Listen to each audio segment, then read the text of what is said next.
Welcome everyone, it is I, Mike V, and look what I've got here. You know what that means? It's time for the craps tutorial. For this video and the next 7, I'm going to go through everything that you're going to need to know about the game of craps. Now for this first video, we're just going to go over the basics of the game, how a round of craps works, and some terminology and what you need to look out for. So it's basically just the basic aspects of the game so you can understand it from the fundamental levels, and that will help you understand all of the other bets that we're going to go through in the upcoming videos. So if you're a beginner, if you're just brand new to the game, watch this video first. Starting on part 2, I will go ahead and we'll start to go over some of the bets on the craps table. So let's begin.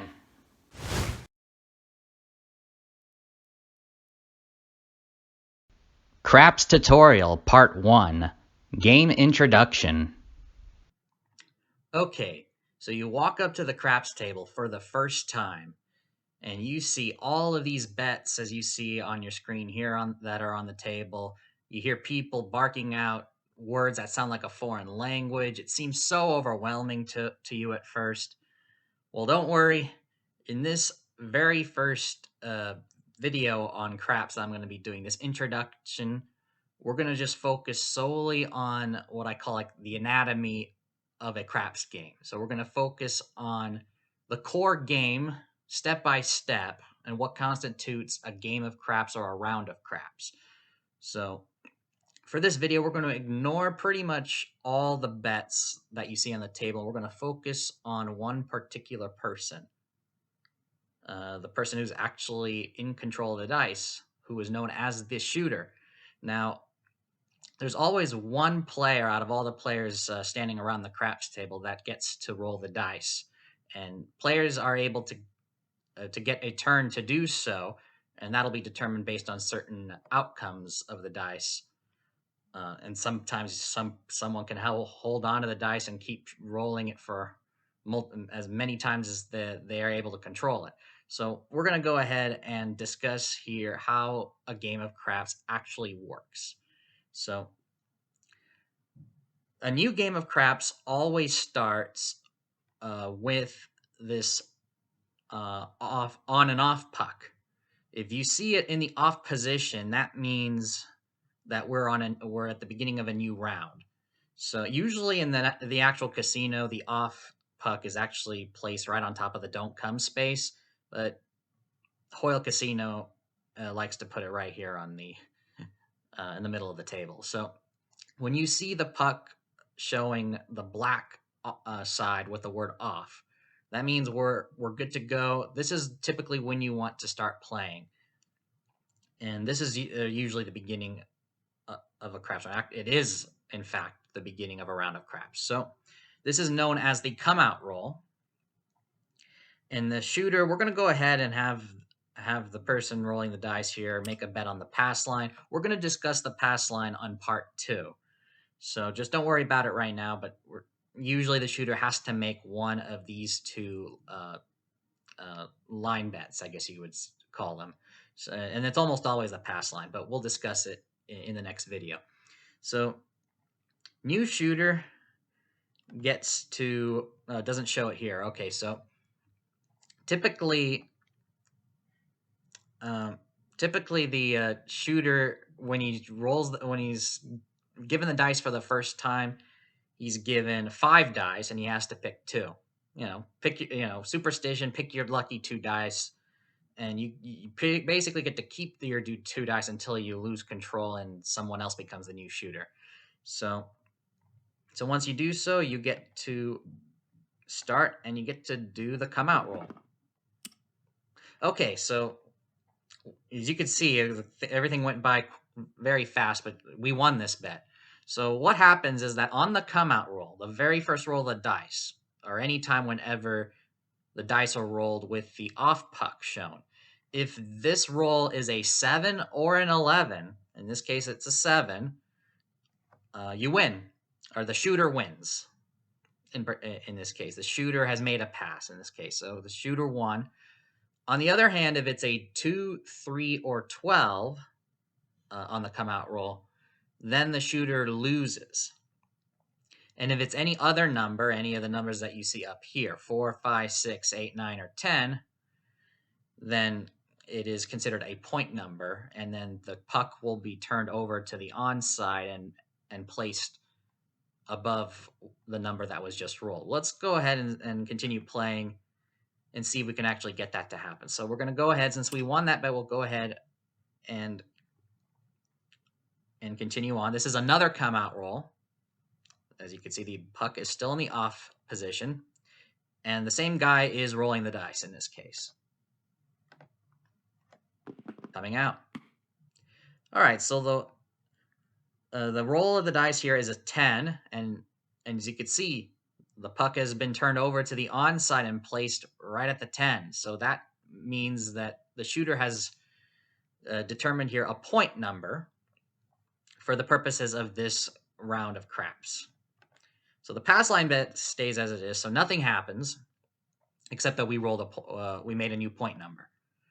So now the goal here for the shooter to win is he's going to continue rolling the dice until he repeats the point that he just rolled. So he has to roll another 10 before the shooter rolls a 7. So the shooter will continue to roll the dice. Any other number does not affect him in this particular case, and his bet will continue to stay unresolved until one of two numbers are rolled, either his point number, in this case a 10, or a 7, in which he would lose. So we're going to continue rolling here. Next roll is a 5, and as you can see, nothing has happened. Now, in an actual craps table, you'll see people making bets in between, but we're not thinking about that right now. There are just like I said, ignore all the bets at the table.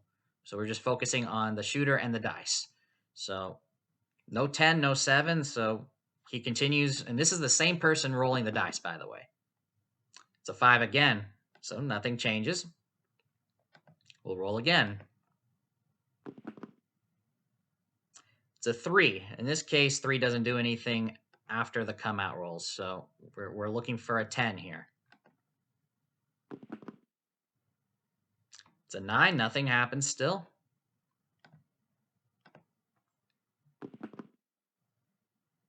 And there it is, a 7, known as 7 out, meaning that the shooter has lost.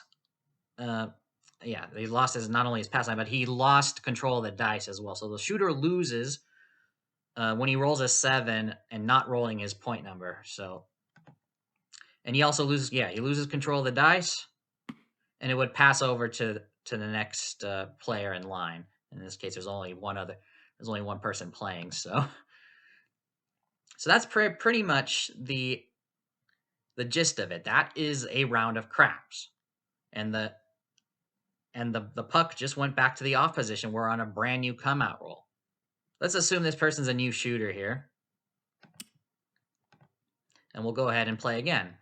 So we're starting a new round of craps. This is the come out roll, and we roll an 8. That is the point number. The point is 8. So for the shooter to win, he must roll an 8 before rolling a 7. So